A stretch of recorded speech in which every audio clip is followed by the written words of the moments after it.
La santidad, como sabemos bien, es el fin de nuestra vida.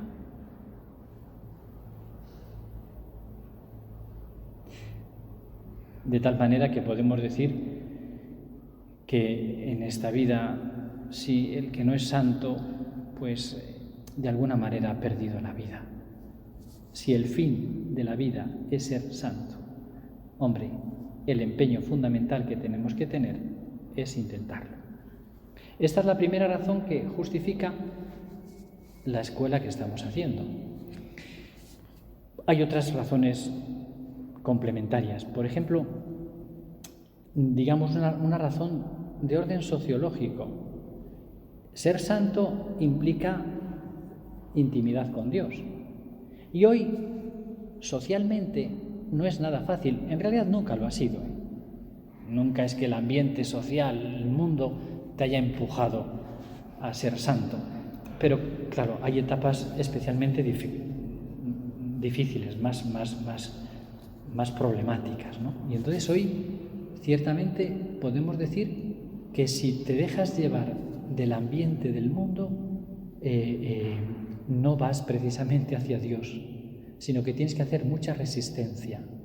O, mejor dicho, tienes que superar esa resistencia que te arrastra a vivir como si Dios no existiera, dejándote llevar de las pasiones.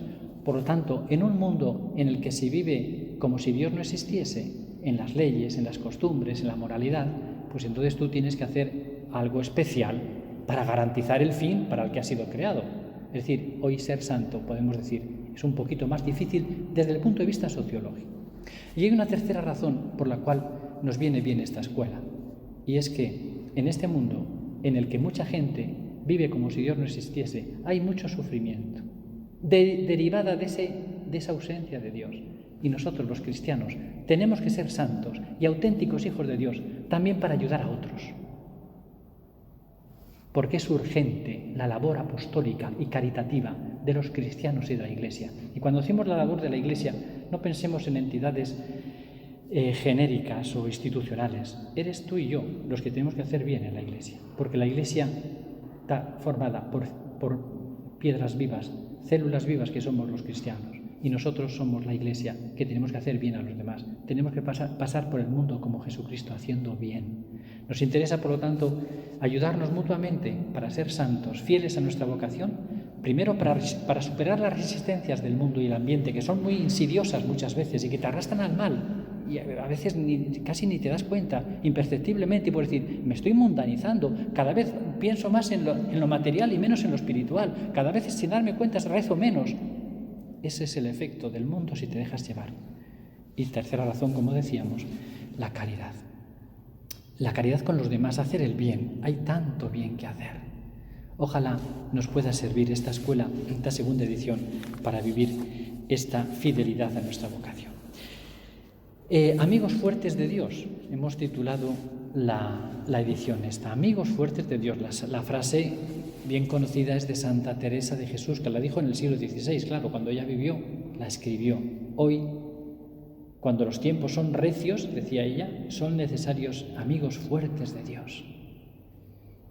Qué geniales son los santos, ¿no?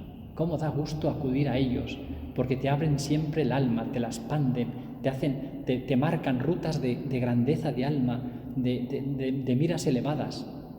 No son nada rastreros. Hay que familiarizarse con los santos, ¿no? Bueno, amigos fuertes de Dios. Vamos, por eso, en esta primera edición, a introducirnos en el tema de la segunda edición de la Escuela de Santidad, situándonos bien qué significa amigos, qué significa tiempos recios, qué significa amigos fuertes de Dios. ¿Qué es amigos de Dios? Las llamadas del Señor, decía San Juan Pablo II, el gran San Juan Pablo II, las llamadas que Dios nos hace son siempre una declaración de amor. Dios desea entrar en contacto íntimo con nosotros. Dios nos quiere, nos busca, nos ama a cada uno como a hijos queridos, como si fuésemos únicos para Él. Con cada uno quiere establecer una historia de amor. Es esta una verdad maravillosa, capaz de embriagar el alma con un gozo inmenso. El Señor nos llama a ser amigos íntimos suyos. La iniciativa, por lo tanto, la tiene Dios, y esta es la gran novedad. Y este es el gran regalo. No es cosa nuestra, de nuestra invención. Ahora bien, los verdaderos amigos de Dios son los santos, porque ser santo no es otra cosa que ser amigo íntimo de Dios. Por eso Jesús mismo nos dijo: ya no os llamo siervos, os llamo amigos, porque todo lo que he oído a mi Padre os lo he dado a conocer, la gran verdad de Dios. Me he confidenciado con vosotros, sois mis amigos. Qué grande, decía San Gregorio Magno, qué grande es la misericordia de nuestro Creador. No somos ni siervos dignos y nos llama amigos. Qué grande es la dignidad del hombre al ser amigo de Dios. Y otro santo, San Ireneo, decía: la amistad divina es causa de inmortalidad para todos los que entran en ella. Si eres amigo de Dios, entras en la amistad que te hace inmortal. La amistad con Dios es además y como consecuencia la aspiración más alta del alma, pues como dice San Agustín, nos hiciste, Señor, para ti, y nuestro corazón está inquieto hasta que descanse en ti. La vida cristiana que se inicia en el bautismo culmina en el cielo, donde en el colmo de la felicidad Dios lo será todo en todos, donde se habrá producido la perfecta transformación en Cristo, que es nuestro fin supremo. Por eso la amistad con Jesús aquí nos realiza como personas, porque nos une a Él, nos identifica con Él. El amor, decía Santa Teresita, o encuentra iguales a los que se aman o los hace iguales. Si Dios te ama, te va identificando con Él. Esta es la amistad con Dios. Ya Aristóteles decía que la amistad es un alma que habita en dos cuerpos o un corazón que habita en dos almas.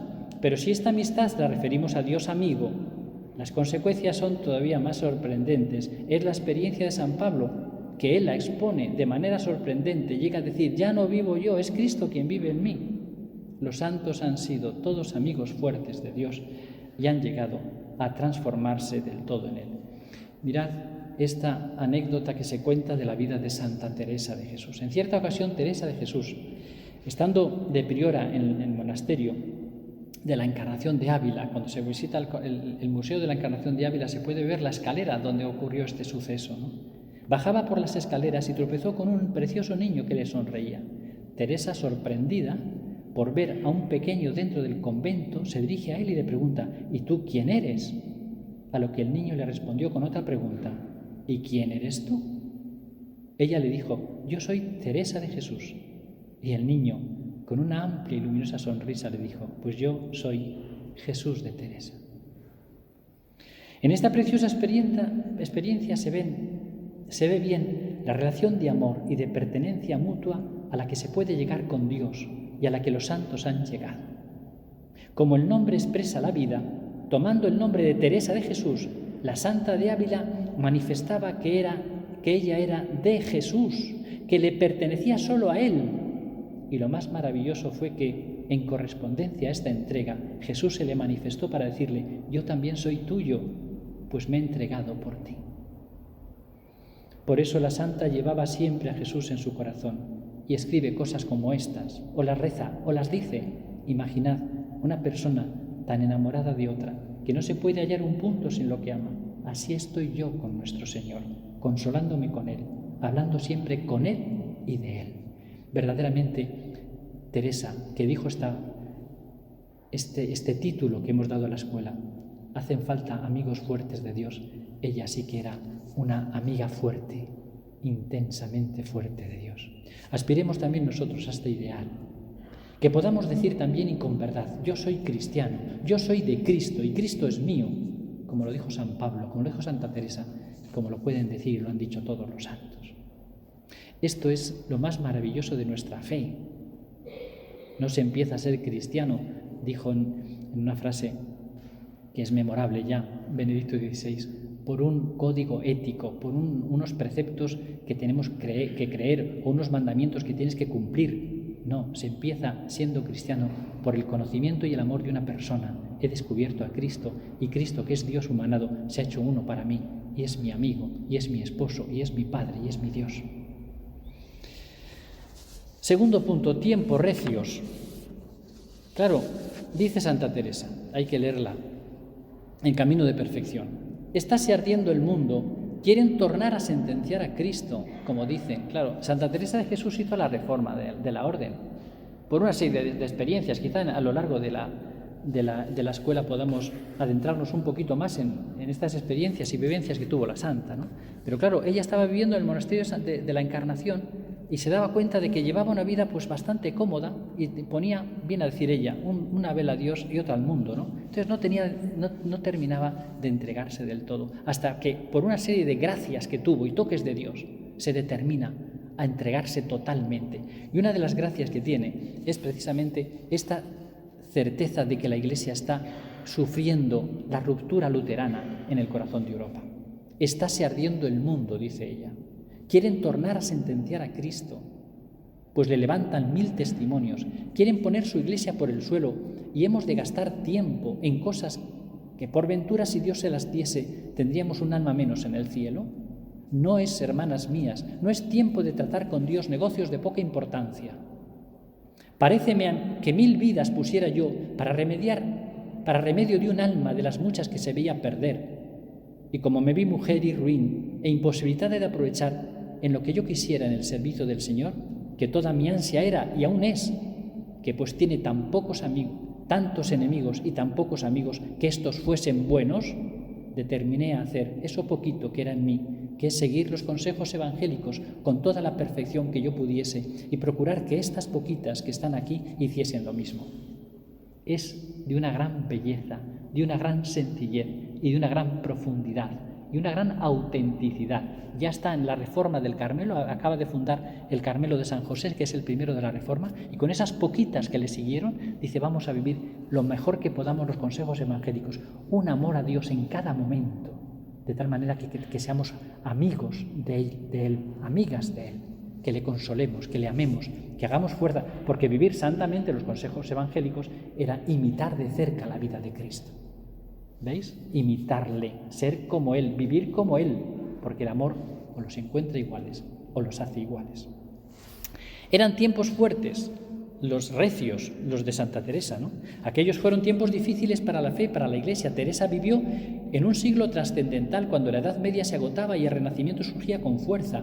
Tiempo de cambios bruscos e inestabilidades. Surgía un nuevo mundo y la Iglesia necesitada de renovación, se rompía por el protestantismo. Guerras, revoluciones, herejías, nuevas ideas que cuestionaban los principios sagrados y estables sobre los que se sostenía la sociedad. Todo esto repercutía en el corazón de esta mujer. Dice, hay que hacer algo, hay que sufrir porque están sentenciando a Cristo.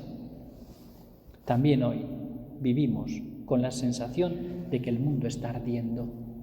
La crisis posmoderna afecta muy radicalmente a la concepción misma de la persona, a la antropología. El materialismo práctico y el relativismo moral y conceptual aprisionan y amordazan los espíritus.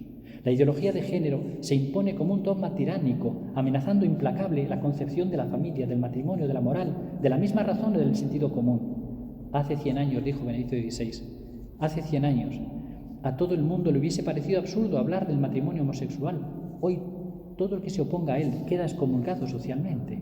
Son nuevas ideas, nuevas formas que nos están urgiendo a una autenticidad de nuestra fe, a que seamos testigos del amor de Dios, amigos fuertes de Él, porque nos necesita, que es lo que Santa Teresa estaba experimentando. Por todo ello vivimos una verdadera revolución cultural y social de consecuencias insospechadas.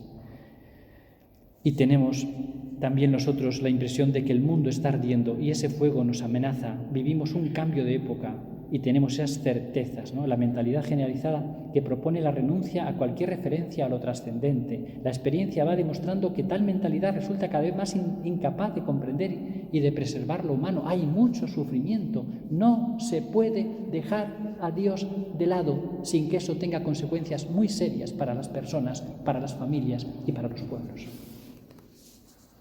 En consecuencia, la cuestión de Dios es hoy la cuestión de las cuestiones.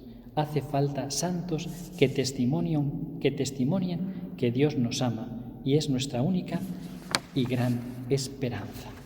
Por lo tanto, también hoy y quizá un poquito más que en tiempos de Santa Teresa, los tiempos recios están exigiendo esos amigos fuertes de Dios. Pero vamos a detenernos en el apelativo fuertes, no un amigo cualquiera, esos amigos que hoy lo son y mañana te olvidan. Amigo fuerte, fiel, firme, a prueba de prueba. Porque ser amigo de Jesús un día, cuando las cosas te van bien, ir a misa durante un tiempo, después de haber hecho ejercicios, pues eso es relativamente fácil. Pero perseverar cuando las cosas te van mal, cuando hay problemas, cuando se ríen de ti, amigos fuertes de Dios. Pidamos ya desde el principio, ¿no?, de la escuela a la Virgen María esta fortaleza. Porque mirad lo que dice el Papa Benedicto XVI, dijo en un tiempo en un congreso de laicos, ¿no?: el desafío de una mentalidad cerrada a lo trascendente obliga también a los propios cristianos a volver de modo más decidido a la centralidad de Dios. A veces se pide a los cristianos que su presencia en el ámbito social, en la política o en la economía resulte más incisiva. Claro, se nos pide que estemos en las estructuras del mundo a los cristianos. Pero nos hemos preocupado de fortalecer y de consolidar su fe. La fe no es un dato adquirido una vez para siempre. En realidad, los cristianos no habitan un planeta lejano, inmune de las enfermedades del mundo, sino que comparten las turbaciones, las desorientaciones y las dificultades de su tiempo. Es decir, que nos podemos preocupar de que los cristianos, los bautizados, estemos en todas las estructuras. Pero ¿cómo está tu fe? Si lo mío estás apagado y lo mío estás tú asimilando en tu propia experiencia por las modas que están al alcance de la mano, entonces estás siendo un cristiano que no es sal de la tierra. Entonces estás contribuyendo a la mundanidad. Por eso dice el Papa, hay que preocuparse también de que los cristianos que están en el mundo sean auténticos. Eso es lo que pretendemos en la escuela de santidad.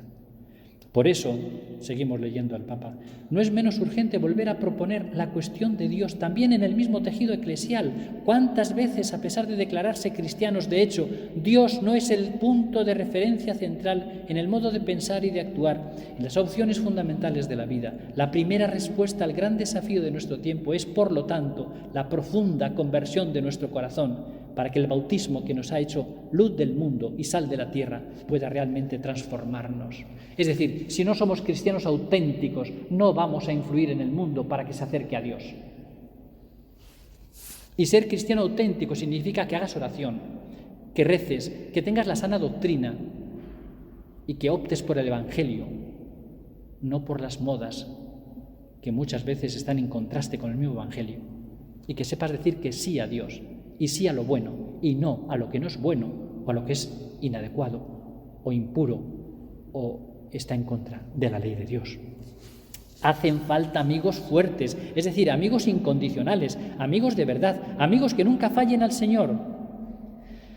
De nuevo Santa Teresa, en el camino de perfección. Toda mi ansia era y aún es que, pues tiene tantos enemigos y tan pocos amigos, que estos fuesen buenos, determiné a hacer eso poquito que era en mí, que es seguir los consejos evangélicos con toda la perfección que yo pudiera.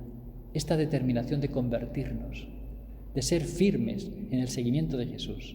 Nuestro tiempo, hermanos, requiere con urgencia estos amigos fuertes en cuyos corazones habite Cristo por la fe y que su amor sea su raíz y su cimiento. Claro, la raíz y el cimiento del cristiano tiene que ser el amor de Dios. Fijaos qué bonito es la frase de San Pablo en Efesios. Tenéis que tener una raíz de la cual, esa raíz madre que tienen los grandes árboles, ¿no?, que penetran en la tierra, de la cual vive el árbol, que el amor de Dios sea vuestra raíz y también vuestro cimiento, vuestra estabilidad, apoyados en Cristo, que es nuestra roca y es nuestra raíz. De Él bebemos y por Él vivimos y Él nos sostiene. Él es nuestro refugio y nuestra fortaleza. Amigos fuertes de Dios, amigos fuertes de Dios. Y pongo ahí 3 cosas que quizá nos convenga saber como requisitos para esta como requisitos o como premisas de esta amistad fuerte. Primero, tengamos la certeza de que es algo alcanzable. No nos desanimemos de entrada, porque a veces uno dice, bueno, yo amigo de Dios, yo hacer oración, yo ser santo. Sí, no tengamos miedo a la palabra santos. Tu vocación es la santidad. Una cosa es que seas santo y otra cosa es que seas santo canonizable y que te metan en una hornacina. No, a eso no hace falta que aspires, porque eso suele llevar bastante carga de vanidad y de orgullo. Ya de entrada lo planteamos mal. No, santos, de los que aman a Dios, de los que pasan desapercibidos, pero de los que, aquellos corazones para los que Dios es lo fundamental. Por lo tanto, primero, no es algo inalcanzable. Dios nunca nos pide cosas que no podamos alcanzar o que Él no nos quiera conceder. Pedid y se os dará. Hemos leído en el Evangelio de hoy. La santidad es para todos los cristianos, pero es un proceso de gracia. Llegar a vivir como vivió Cristo nos puede parecer algo inalcanzable, pero como le dijo el ángel Gabriel a la Virgen María, para Dios nada imposible. Y el santo, hay que decirlo desde el principio, no es igual que impecable. El santo es un pecador que se levanta siempre, tenedlo en cuenta, que se levanta siempre. Y por lo tanto, Dios tiene ternura por nosotros, también porque somos débiles y porque tropezamos con frecuencia. Los tropiezos que a nosotros nos suelen llevar a desconfianza, a Dios le dan compasión, sobre todo si tú reaccionas con humildad, no con soberbia. Aunque tú caigas muchas veces, si reaccionas con humildad, le quitas el veneno a ese tropiezo, a ese mal, y entonces no solamente no te separa de Dios, sino que te une a Él, porque añade la humildad a esa debilidad. Y Dios siente ternura por los niños más pobres, por los hijos más pobres. Esto es muy importante, ¿no?, en la santidad que pretendemos, una santidad al alcance de todos, porque es la santidad que te lleva por la vía de la humildad y que supone que eres débil. Ya sabemos que somos pecadores, pero nosotros no queremos el pecado, luchamos contra él, aunque caigamos todos los días, pero reaccionamos con humildad y volvemos a Dios siempre el rostro. Decimos, Señor, tú me quieres, yo te pido perdón, ten misericordia de mí. Y eso le conmueve al Señor. Dios quiere tu corazón, no tus obras. Por lo tanto, es algo, la santidad, que está a nuestro alcance. Segunda cosa, hay que saber, eso sí, tratar con Él, relacionarnos con Él. Eso es el arte de la oración, hablando en general, ¿no? Es esencial aprender el arte de la oración, aprender a estar muchas veces a solas tratando de amistad con quien sabemos nos ama. Será fácil, dice San Pablo VI, será fácil, pura, fuerte la amistad si está sostenida y alimentada por aquella peculiar y sublime comunión de amor que un alma cristiana debe tener con Cristo Jesús. Por lo tanto, claro, saber hablar con Dios, saber hacer oración, que es fácil, porque saber relacionarte con la persona a la que quieres, hablarle, decirle, no hace falta que digas, que inventes muchos discursos, basta con que sepas estar con él. Me decía una religiosa ayer, que hablaba con ella, dice, yo no necesito libros para hacer oración. Y decía ella, pero yo estoy con él, le hablo, le digo que le quiero, estoy encantada de estar con él, no necesito nada. Bueno, evidentemente ella en el momento en que estaba de su vida espiritual no necesita nada. Podemos tener ayudas, pero lo cierto es que lo importante es estar con él, saber que te quiere, que te mira y tú le miras, ¿no? Por eso el arte de hacer oración. Dedicaremos las sesiones, fundamentalmente las primeras, al arte de hacer oración. Intentaremos enseñar esta escuela de oración para que podamos intimar con Jesús a efectos de ser y llegar a ser cada vez más amigos fuertes suyos. Y en tercer lugar, saber dar testimonio de Jesús. Esta es otra de las cosas a las que une mucho a Dios, porque Mirad, decía San Juan Pablo II, la fe se fortalece dándola. ¿Qué cosas, eh? No es como otras cosas materiales, que si las das te quedas sin ellas. La fe, el amor, la esperanza, cuanto más las das, más tienes tú, más se fortalecen en tu alma. La fe se fortalece dándola. Por eso hay que hacer apostolado. Y cuanto más hables de Dios, más testimonies con tus ejemplos y también con tus palabras, esa fe se va fortaleciendo en ti cada vez más, además, claro, del bien que haces a otros.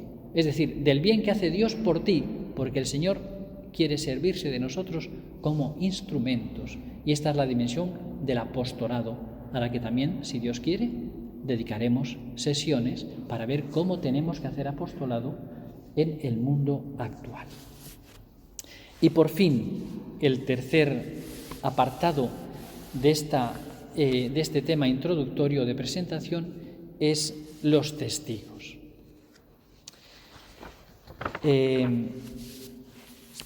Mirad, las palabras convencen, los ejemplos arrastran.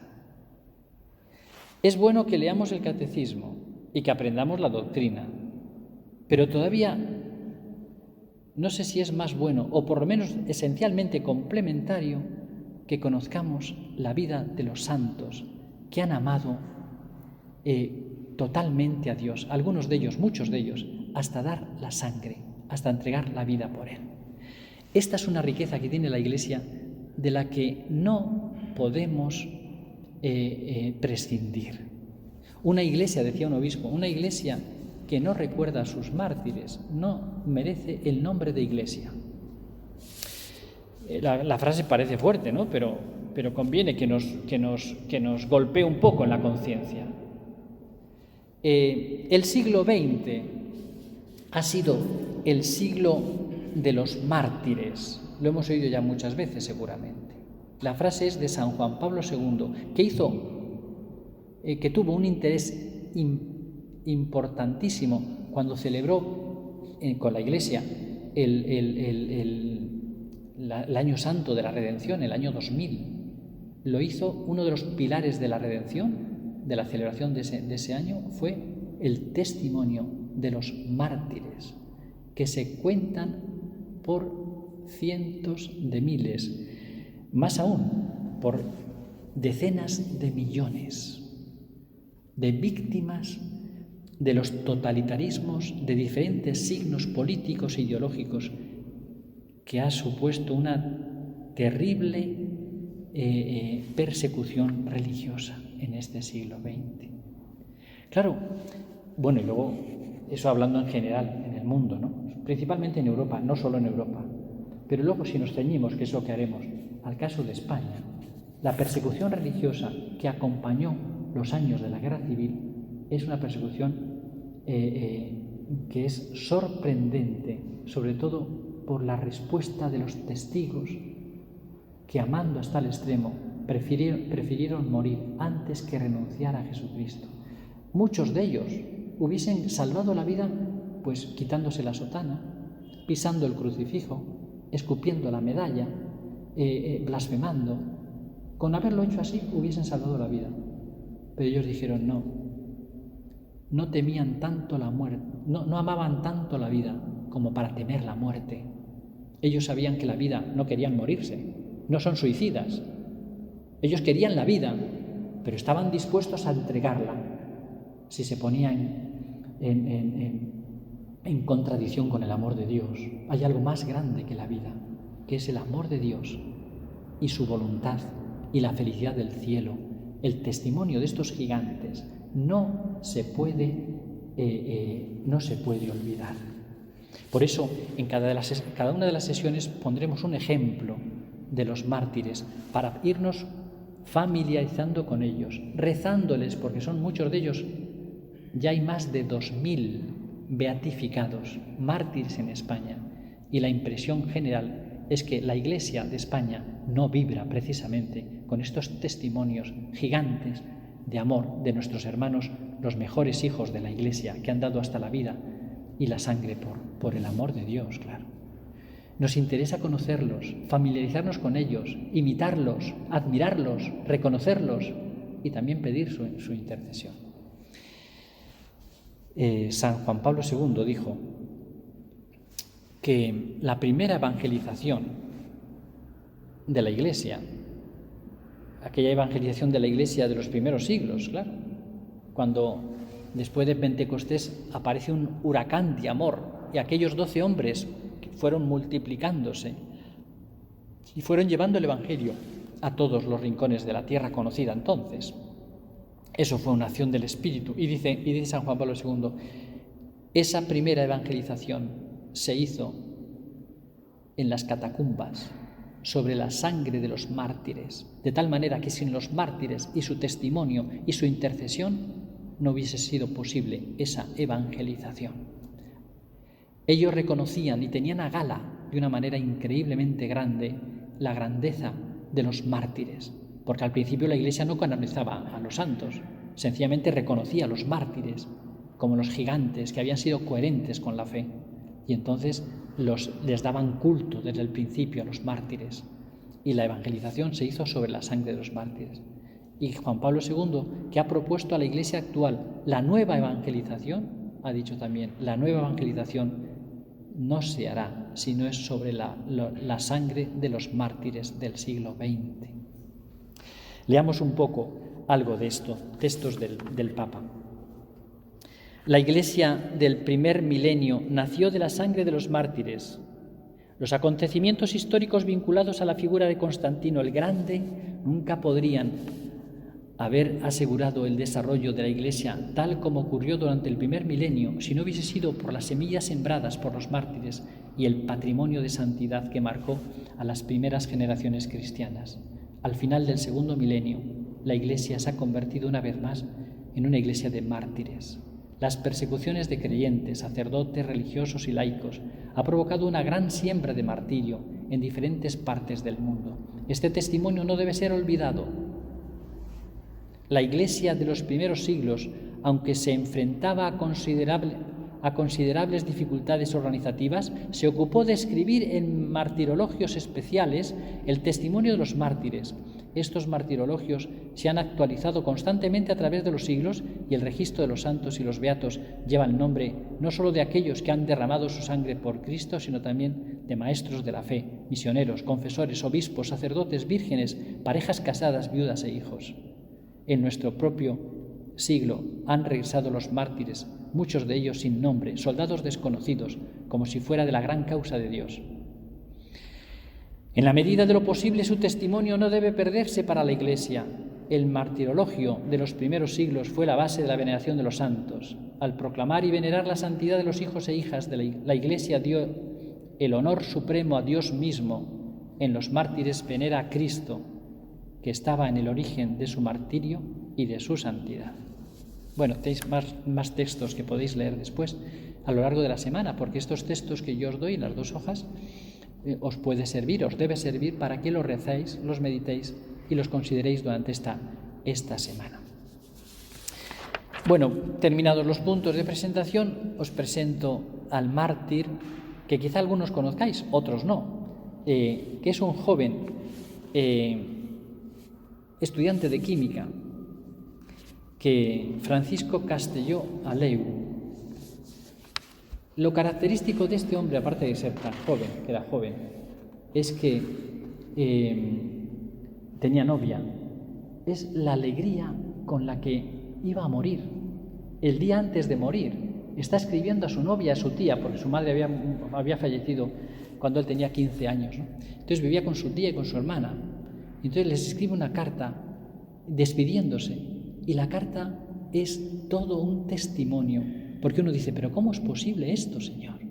Que se va a morir mañana, y está escribiendo a su novia, escribiendo a su tía, despidiéndose, diciendo, no lloréis por mí.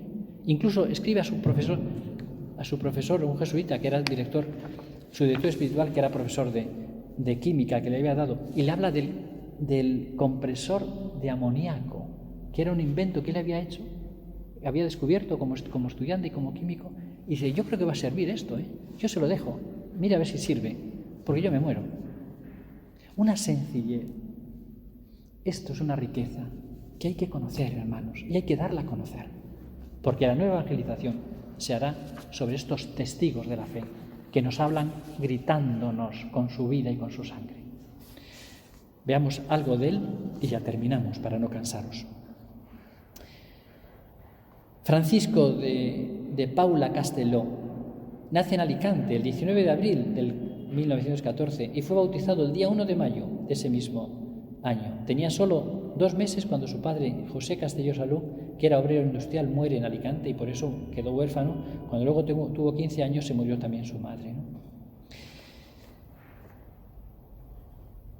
Empieza a estudiar, claro, el ambiente, esto también hay que tenerlo en cuenta, el ambiente de religiosidad y de las familias que había entonces, los movimientos cristianos, la adoración nocturna, la acción católica, era un momento de fervor ciertamente en la Iglesia de España, y no solamente de España, ¿no?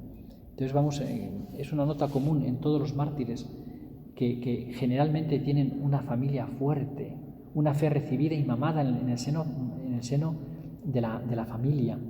Y luego muchos de ellos, o casi todos, ¿no?, pertenecientes a movimientos apostólicos, a la JOB, a la acción católica, a la adoración nocturna. A la adoración nocturna hay muchos mártires.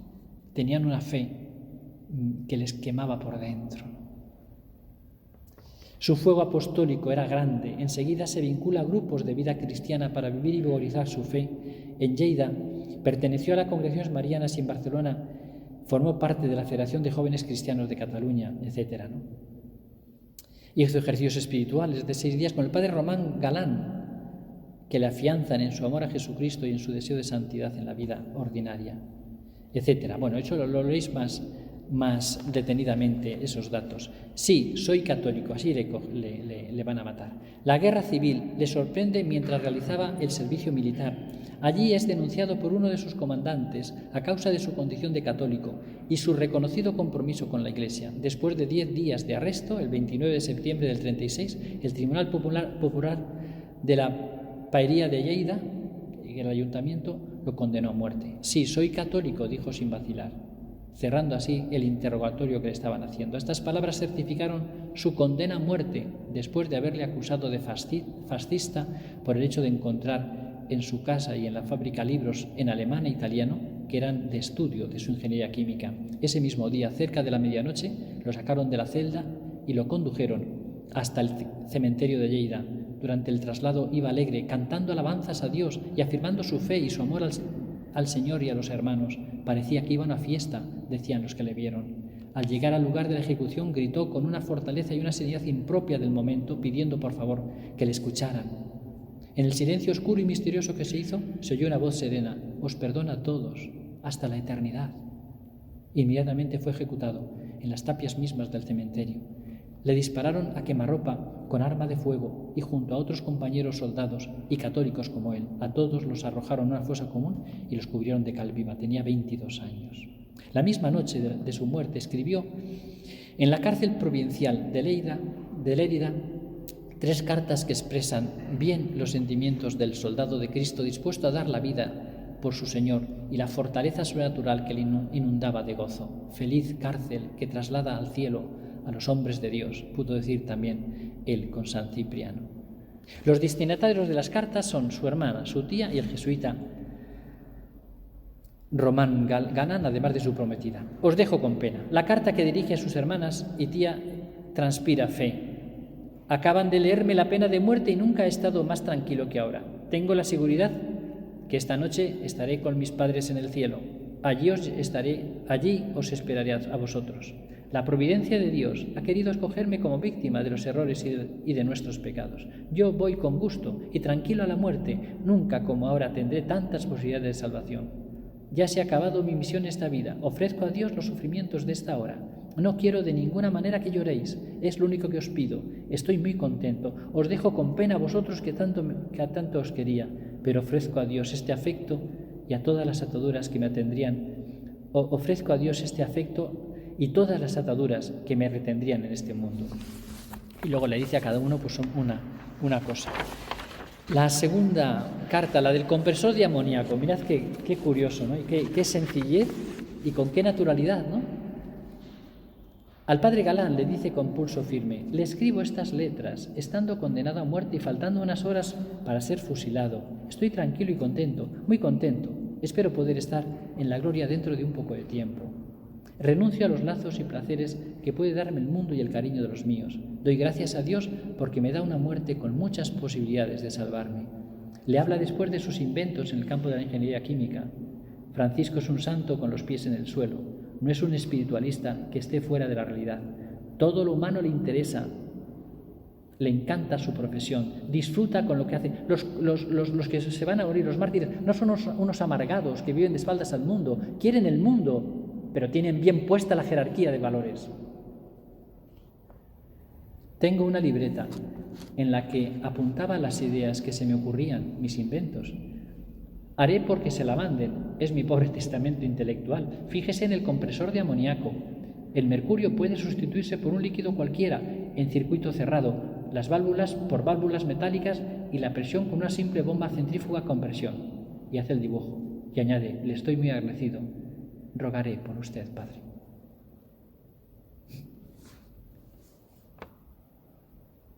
Y a su novia, a Mariona. Es quizá la carta que más impresiona.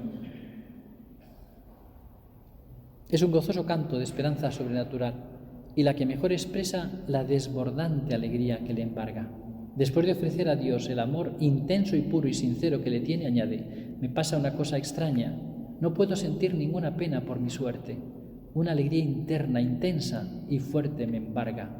Quisiera escribirte una carta triste de despedida, pero no puedo. Estoy rodeado de ideas alegres, como un presentimiento de la gloria.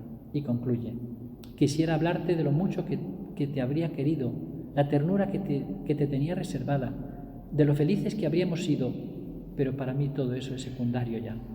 Tengo que dar un gran paso. Una cosa tengo que decirte: cásate si puedes. Yo desde el cielo bendeciré tu unión y tus hijos. No quiero que llores, no quiero que lo hagas. Siéntete orgullosa de mí, te quiero. No tengo tiempo de nada más. Francesc. San Juan Pablo II lo beatificó el 11 de marzo del 2001 en la Plaza de San Pedro, junto con otros 232 mártires de la misma persecución religiosa, y dijo de él: ofreció su vida como un sacrificio de amor a Dios y a sus hermanos, y que sus 3 cartas son ejemplo de fuerza, generosidad, serenidad y alegría.